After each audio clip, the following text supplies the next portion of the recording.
तो स्टार्ट करते हैं John Keats. He was one of the romantic poet of second generation का जो रोमांटिक पोइट था वो था John Keats. He was born in London in 1795 and died in Rome in 1821. ठीक है. So son of a rich livery stable owner, वो stable जो होता है घोड़ों का जो स्टेबल होता है उसका ओनर था वो. एक लिवरी का वो जो था ना वो ओनर था. First studies at a private school at Enfield. His father died when he was 8. Mother died of tuberculosis 6 years later. So his parents जो थे died when he was very young. When he was very young, his parents died, and his mother died of tuberculosis. इसकी तकरीबन पूरी family tuberculosis से उनकी death हुई थी. उसके दो भाइयों की ट्यूबरक्लोसिस डेथ हुई थी. उसकी मदर की ट्यूबरक्लोसिस से टीबी से डेथ हुई थी. और फिर लेटर ऑन इसकी भी एट द एंड इसकी भी बहुत ही यंग एज में when he was only 25 years 3 months and few days old he died of tuberculosis. वो खुद भी ट्यूबरक्लोसिस से ही इसकी डेथ हुई थी. So he had great affection for his family, and the death of both his parents causes a great shock. At the age of 15, he is apprenticed to a surgeon and apothecary. अच्छा उसने surgeon की जो है तालीम हासिल की थी. The next 4 years he studies medicine at Guy's Hospital in London. उसने मेडिसिन की जो तालीम है वो भी हासिल की थी. लेकिन फिर उसने 1816 में मेडिकल करियर जो है वो छोड़ दिया लिटरेचर के लिए. एक्चुअली उसने छोड़ा इसलिए था लिटरेचर के लिए क्योंकि उसको शुरू से ही जब वो स्टडी कर रहा था मेडिकल की उसको लगता था कि वो कुछ और करना चाहता है. वो क्या करना चाहता था उसका शुरू से ही पैशन था लिटरेचर के लिए. उसका पैशन था. और असल में उसको फाइनेंशियल प्रॉब्लम्स भी काफ़ी रहे थे जिसकी वजह से उसने लिटरेचर की तरफ रुजू किया. मेडिकल करियर जो था वो उसने छोड़ दिया. उसके फ्रेंड्स थे कुछ उनकी मदद से उसने कुछ पोएम्स भी जो है वो पब्लिश कराई. ली हंट जो था उसका वो लिटरेरी फ्रेंड था जिसकी मदद से उसने जो है वो पब्लिश कराई थी अपनी पहली पोएम. 1817 में publication of his first volume of verse titled Poems containing his first great sonnet on first looking into Chapman's Homer, which reveals his great qualities in embryo. उसका सबसे पहला जो सोनेट था वो 1817 में पब्लिश हुआ जो कि ये बड़ा मशहूर है इसका ये सोनेट जो कि on first looking into Chapman Homer. अच्छा ये होमर के बारे में उसने लिखा है ना तो क्योंकि वो जो था ना ग्रीक लिटरेचर और मिडीवल लिटरेचर से बड़ा इंस्पायर्ड था. आपको इसके वर्क्स में उनके बहुत सारे इल्यूजन्स मिलेंगे. इल्यूजन्स क्या होते हैं? रेफरेंसेस मिलेंगे. फिर 1818 में उसने एंडीवियन जो है वो पब्लिश कराई थी जो कि उसकी एक लॉन्ग और सीरियस पोएम थी. और ये भी मिथोलॉजिकल पोएम थी जो कि एक एलिग्री थी of his search for an ideal female love. Ideal female love के लिए उसकी एक एलिग्री थी. तो उसकी जो वर्क्स है उसके अंदर जो मेजर थीम है वो ब्यूटी होती है. जैसे उसकी एक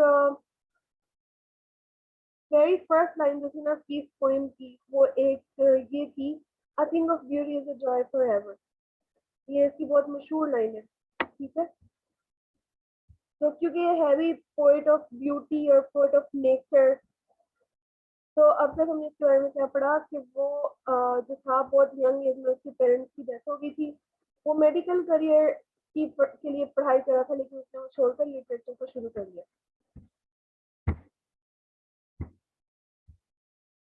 By this time, the family tendency to consumption is an old term for tuberculosis, becomes manifest in him, and he tries to cure himself by moving to the Isles of Wight in the hope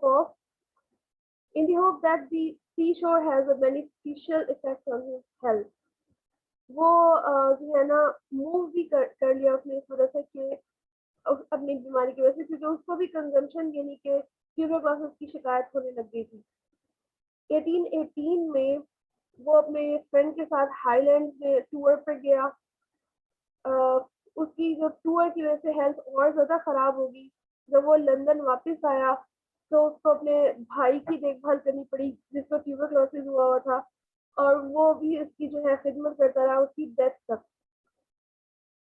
negative reviews in his poem Endymion, उसकी जो poem थी long और serious poem, जो mythological poem थी Endymion, उसने बहुत ज़्यादा negative views हासिल किए थे क्रिटिक्स से, जिसकी वजह से वो और ज़्यादा बीमार हो गया क्योंकि वो बहुत सेंसिटिव पोएट था, सारा कुछ दिल पे ले लेता था। Um, उसी दौरान around this time he falls passionately in love with Sammy Brown, और and for time they are engaged. तो कुछ वक्त के लिए वो एंगेज भी थे। अच्छा, कहीं ये कहते हैं कि सैनी ब्राउन जिसकी बिलवेड थी, वो उससे ही was in love with her, but his love was not procrastinated by हर।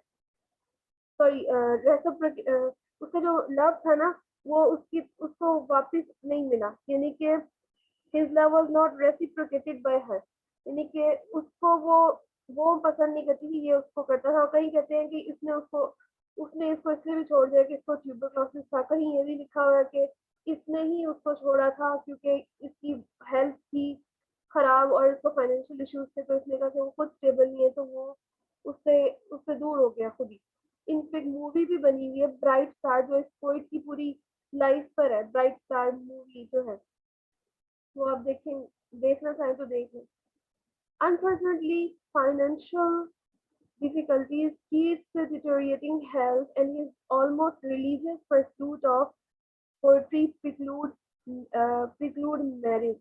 अच्छा, उसने शादी कोई नहीं की थी अपनी बुरी हेल्थ वगैरह की वजह से। और ऑटम 18 और 19 जो है वो उसकी बेस्ट प्रोडक्शन के ईयर्स थे। 1818 और 1819 में उसने अपनी जो बेस्ट वर्क लिखे थे, जिसमें उसके वो ओड भी शामिल हैं जो कि बहुत फेमस है। उसने हाइपरजन लिखी थी। ये एक एपिक फॉर्म थी जो कि मिथ को बताती थी between Greek gods and titans. मैंने आपको ऑलरेडी बताया कि वो ग्रीक गॉड से मिडीवल लिटरेचर का उस पर काफी जो है वो असर था। वो एक मिडीवलिस्ट था। ला विल डैम सेंस मर्सी, ये एक बैलेट था, एक लिटरेरी बैलेट था। ये अगर आपको याद हो तो मैंने आपको एक दफा दिया भी था, प्रेजेंटेशन के लिए दिया था। और इसमें भी अगर आपको याद हो, एक मिस्टीरियस सी सेटिंग थी जिसमें एक लड़की होती है, और वो सारी मिडीवल सेटिंग थी।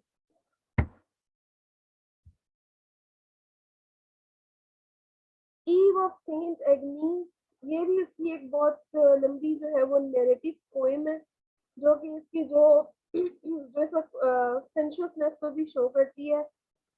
ये दो लवर्स के बारे में, उनके इलोपमेंट के बारे में, जो किसी फैमिली झगड़े की वजह से जो है भाग जाते हैं। मिडीवल रोमांटिक इसकी सेटिंग है कह लें, और इसमें कुछ गॉथिक एलिमेंट्स भी हैं। ठीक है, नेक्स्ट जो है उसकी है लामिया। लामिया जो है वो एक स्टोरी फीमेल की है, जो कि वो फीमेल स्नेक है जो कि एक यंग मैन से जो है वो लव करती है, और अपने आप को मैजिक से वो एक वुमेन में वो ट्रांसफॉर्म कर लेती है। तो इसमें वो भी मिडिवल एलिमेंट्स जो है वो इनमें आ जाते हैं। नेक्स्ट है, और इसने 1818 टू 1819 में 5 ओड्स लिखी, जो कि इसकी बहुत ज़्यादा पॉपुलर ओड्स है। हिस्ट्री ऑफ इंग्लिश लिटरेचर में बहुत ज़्यादा पॉपुलर इसकी ओड्स है। Ode to Psyche, ode to nightingale, ode on a Grecian urn, ode to autumn, और ओड ऑन मेलनकली। ये इसकी जो है 5 ओड्स है। रिलेशन बिटवीन, ये ओड्स जो वो क्या शो करती हैं, relation between pleasure and pain, happiness and melancholy, art in life, reality and imagination. ये इनकी जो है वो थीम्स है, pleasure, pain, happiness and melancholy, और art, life, reality and imagination. जब पढ़ेंगे आपको ज़्यादा समझ में आ जाएगा। In the same period, 1818 to 1819, numerous letters containing precious information on his development as a poet and the working of his genius, a remarkable spiritual autobiography. उसने एक बहुत से लेटर्स भी लिखे इस दौरान, ठीक है। In 1820, he cups up blood and immediately understands its meaning. He writes that drop of blood is by death warrant. 1820 में जो है उसकी हेल्थ ज्यादा खराब होगी, इवन उसकी कफ में से जो है वो खून भी आए। उस जमाने में जो ट्यूबरक्लोसिस है ना वो क्योरेबल नहीं थी। अब तो ये फिर भी क्योरेबल है ट्यूबरक्लोसिस अब, लेकिन उस जमाने में नहीं थी।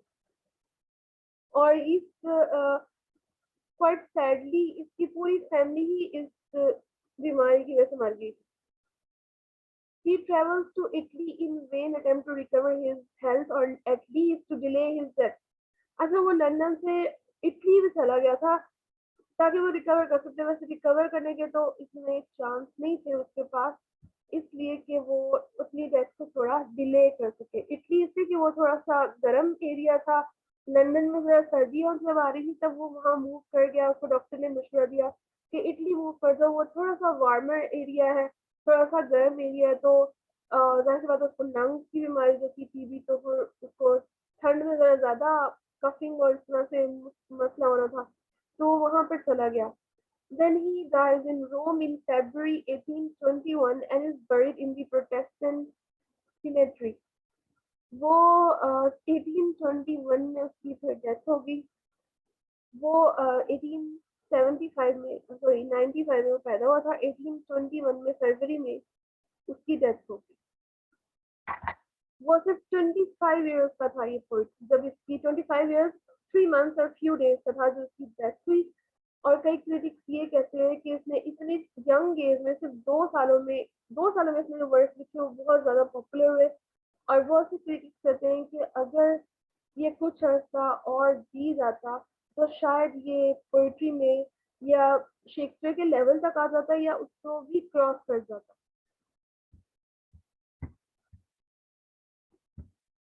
अच्छा, आर्ट एंड ब्यूटी, ये ऐसी पोएम्स की जो है वो मेजर थीम आर्ट और ब्यूटी यही है। The aim of any work of art is to represent beauty. तो according to Keith, the aim of any art work is to present beauty. Our first experience of beauty derives from the senses, from the concrete physical sensations. So it's physical beauty that we come into contact with at first. तो सबसे पहले जो है हम जो beauty को perceive करते हैं वो अपनी सेंसेस से करते हैं। सेंस ऑफ हमारी सेंसेस है, हमारे 5 सेंसेस है, उनकी वो बात कर रहे हैं। कीट्स का एक क्वेश्चन भी है इससे रिलेटेड, कीट्स सेंशुअसनेस। आप इसकी पोएम्स में देखेंगे कि वो मतलब इस तरह की डिस्क्रिप्शन दे रहा है कि आपकी सेंसेस को वो अपील करिए, यानी कि सेंस, क्योंकि जो ब्यूटी है वो सेंसेस को अपील कर रही है। In this process of appreciation all senses, sight, hearing, taste, smell and touch are involve. ये सारी जो है वो सेंसेस जो है वो इन्वॉल्व होती है। जैसे अगर आपने डिस्क्रिप्टिव पैराग्राफ राइटिंग पढ़ी है तो उसमें आपने देखा होगा कि डिस्क्रिप्टिव पैराग्राफ में आप क्या यूज करते हैं, ज्यादातर एडजेक्टिव यूज करते हैं, एडजेक्टिव यूज करते हैं। और उसमें इस तरह की मतलब उसमें आप सेंसेस को अपील करने के लिए वो सब लिखते हैं, जो भी आप डिस्क्रिप्टिव पैराग्राफ में लिखते हैं, कुछ डिस्क्राइब करते हैं। तो आर्ट और ब्यूटी जो है कीट्स की पोएट्री में बहुत इंपॉर्टेंट है, क्योंकि वो ब्यूटी इसका एक बहुत इंपॉर्टेंट क्वेश्चन है कि उसका कॉन्सेप्ट ऑफ ब्यूटी जो है क्या है। और वो कहता है कि फिजिकल ब्यूटी जो है कहते हैं इसमें फिजिकल ब्यूटी हम सेंसेस से परसीव करते हैं। बट दिस फिजिकल कोई ब्यूटी ख्याल रख पर चिकन है ना। This physical beauty is to be found in all forms of nature, in the colors of plants, in the sweet perfume of, in the attractive forms of a woman and etc. तो ये physical beauty जो है वो कह रहा है कि plants के कलर्स में भी हमें नजर आती है, फ्लावर्स की परफ्यूम्स में भी हमें नजर आती है, और अट्रैक्टिव वुमेन की फॉर्म में भी हमें ब्यूटी जो है फिजिकल ब्यूटी जो है वो नजर आती है। It may lead to a much deeper experience of joy, to experience spiritual beauty. So कीट से कहता है कि ये फिजिकल ब्यूटी का जो एक्सपीरियंस है ये इतना डीपर हो जाता है कभी कभी कि वो स्पिरिचुअल ब्यूटी का कॉन्सेप्ट देने लगता है, कि वो स्पिरिचुअल ब्यूटी में कन्वर्ट हो जाता है, कि फिजिकल ब्यूटी सबसे पहले हम परसीव करते हैं और फिर वो जो है वो स्पिरिचुअल ब्यूटी बन जाती है। These two types of beauty, one linked to physical sphere of life and therefore subject to change, decay, and death, and the other to the sphere of the spirit, which is indeed related to eternity, are closely intervened as the former is the expression of the latter. तो ये जो दोनों concept है beauty के, एक physical beauty और एक external beauty जो कि स्पिरिचुअल ब्यूटी है, ये इंटरवोव है, मिक्स एक दूसरे के साथ बहुत अच्छे से मिक्स हुई हुई है, क्योंकि एक जो है स्पिरिचुअल ब्यूटी जो है एक्चुअली में फिजिकल ब्यूटी का ही एक्सप्रेशन है। जिसमें अभी अपनी पोइम्स में कहेगा कि आर्ट के बारे में भी कहेगा कि आर्ट के ऊपर आर्ट जो ब्यूटी रिप्रेजेंट करती है वो हमारे लिए हमेशा के लिए जॉय का जरिया बन जाती है। वो बहुत प्लेजेंट लगती है क्योंकि वो इटर्नल होती है, अनएंडिंग होती है, एवरलास्टिंग होती है। ये एक्चुअली एवरलास्टिंग और इटर्नल जो ये हैप्पीनेस और ब्यूटी ये सब कुछ की बात करता है, क्योंकि एक इसकी वजह ये भी है कि ही वाज एन एस्केपिस्ट। इसका एक पर्सन एस्केपिज्म भी है कि कीट जो है क्योंकि उसकी अपनी लाइफ में इतनी ज्यादा हार्डशिप थी कि वो एस्केप तलाश करता था ब्यूटी में, आर्ट में। और एटर्निटी की जहाँ वो बात करता है, जहाँ जहाँ एटर्नल ब्यूटी की बात करता है, एटर्निटी की बात करता है अपनी पोइम्स में, वो कहीं ना कहीं उसकी अपनी ख्वाहिश है और जीने की और जिंदा रहने की, एटर्निटी की, क्योंकि वो बहुत यंग एज में उसकी डेथ हो गई थी। He was only 25 when he died. और वो इतना यंग था, अभी कुछ भी उसने नहीं किया था, सिर्फ बहुत दो चंद साल मिले थे उसको अपने करियर के लिए, लिखने के लिए।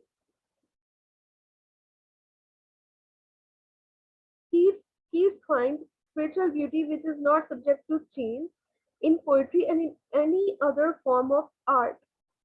स्पिरिचुअल ब्यूटी की वो बात करता है कि जो है क्योंकि वो इटर्नल है, अनएंडिंग है, अनचेंजेबल है, वो चेंजेबल नहीं है। क्योंकि वो चेंज नहीं होती, जो इटर्नल ब्यूटी है। जो फिजिकल ब्यूटी होती है वो चेंज हो जाती है। कि ब्यूटीफुल वुमन है वो बूढ़ी हो जाएगी, कोई ब्यूटीफुल फ्लावर है वो कभी कभी मुरझा जाएगा, लेकिन जो स्पिरिचुअल ब्यूटी है वो कभी भी खत्म नहीं होती।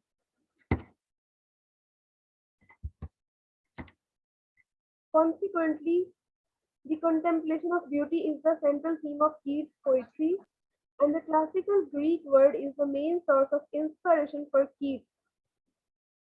ये क्लासिकल ग्रीक वर्ड जो है उसके लिए मेन सोर्स ऑफ इंस्पिरेशन है negative capability.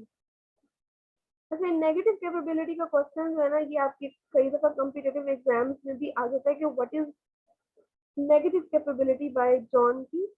So it is when man is capable of being in uncertainties, mysteries, doubt, without any irritable reaching after fact and reason. जब इंसान किसी फैक्ट और reason को जाने बगैर डाउट में, मिस्ट्रीज में, अनसर्टेनिटीज में रहता है, उसको नेगेटिव कैपेबिलिटी कहते हैं। Keats believed that great people, especially poets, have the ability to accept that not everything can be resolved. यानी कि आपका माइंड उस चीज को एक्सेप्ट कर ले, डाउट को, अनसर्टेनिटीज को, मिस्ट्रीज को, क्योंकि कीट्स ये मानता है कि पोइट्स की अंदर एबिलिटी होती है उस चीज को एक्सेप्ट करने की, that not everything can be resolve, क्योंकि हर चीज का लॉजिकल आंसर नहीं हो सकता। कुछ मिस्ट्रीज, अनसर्टेनिटीज को ऐसे ही आपको एक्सेप्ट करना पड़ता है। Negative capability, in his opinion, is the ability of a poet to, to suppress his ego, to remove himself and his judgment from the work. Negative capability जो है वो एक पोइट को एनेबल करती है कि वो अपनी ईगो को रिमूव करे, अपनी जजमेंट को रिमूव करे अपने वर्क से। In other words, he looked at his object, at the source of his inspiration so closely that he seemed to lose his own identity, his sense of separation from the thing and identity himself with it. वो अपने object को इस तरह से देखता है at the source of his inspiration, अपनी inspiration के सोर्स को इस तरह से देखता है that he seems to lose his own identity, कि वो जो है अपनी आइडेंटिटी को खत्म कर देता है, his sense of separation from the thing and identify himself with it, वो अपनी आप को उससे अलग समझता है और अपने आप को उस चीज के साथ आइडेंटिफाई करता है, उस चीज के साथ आइडेंटिफाई करता है। यही है इसके बारे में। ये नेक्स्ट जो है वो रिवीजन ही है, ये आप लोग खुद रीड कर लीजिएगा।